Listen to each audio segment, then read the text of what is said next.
In July of 1969, two men made history by becoming the first people on the moon. And now there's a new documentary that takes audiences inside the Apollo mission like never before. Take a look.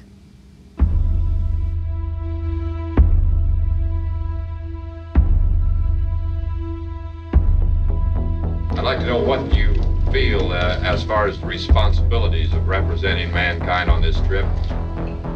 That's relatively difficult to answer. It's a job that we collectively said that was possible and we could do, and of course the nation itself is backing us, so we just sincerely hope that we measure up to that. We are so happy to welcome Todd Douglas Miller, the director of Apollo 11. Thank you so much for being with us on Better. Thanks for having me. I guess this was made possible because you literally found a treasure trove. You found footage that had never been seen or screened before? Yeah, we cast a fairly wide net when we were first, starting out with the project. And the original intention was simply just to do the available materials that a lot of people had seen, but we were going to up the quality by re-film scanning everything. And in the process, National Archives, who we were working very closely with them and NASA, had alerted us to this collection of large format material.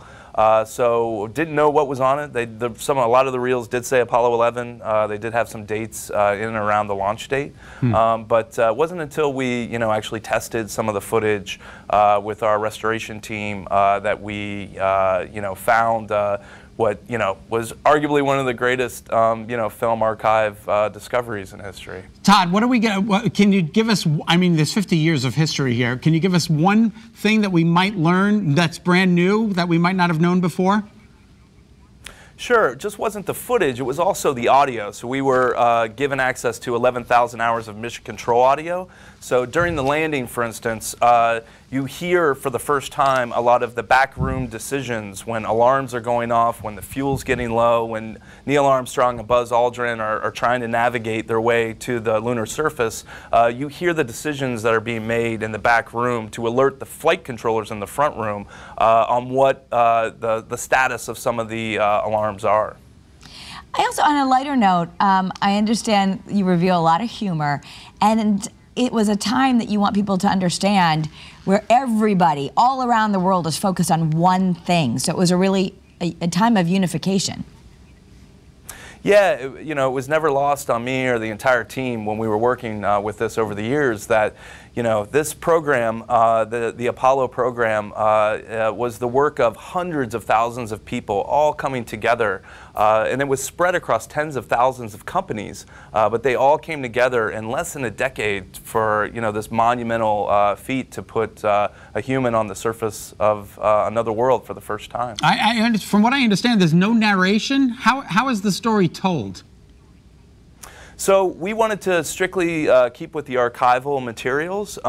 So one of the great things about Mission Control is when it was broadcast to the public, they actually had a public affairs officer who was back with the flight directors, and they were in four-man shifts, working around the clock 24/7. Wow. And these guys had the voices of airline pilots. They were very calming, but they were also very informative.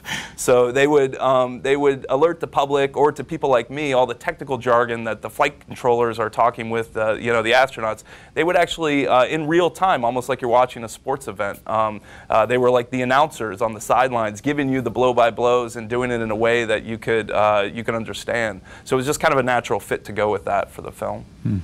It sounds like something that we can really watch with the whole family, and even, obviously those of us who have children, they have no recollection of this, but it's a way to really bring it into current day and feel like you're experiencing it again. Yeah, and that was our intention. I myself was -7 when we landed on the moon. I'm a product of the the shuttle program, and obviously Apollo is the precursor to that. And our goal was to give something new to people that were there, and also remind them of that time that we all came together to do this. And certainly, having 3 children of my own, I wanted to expose this story to a newer audience and certainly to kids. Todd, thank you so much for your time. We really appreciate it. We're looking forward to this movie, this documentary, which looks awesome. Thanks so much for having me. Again, Apollo 11 opens in theaters this Friday.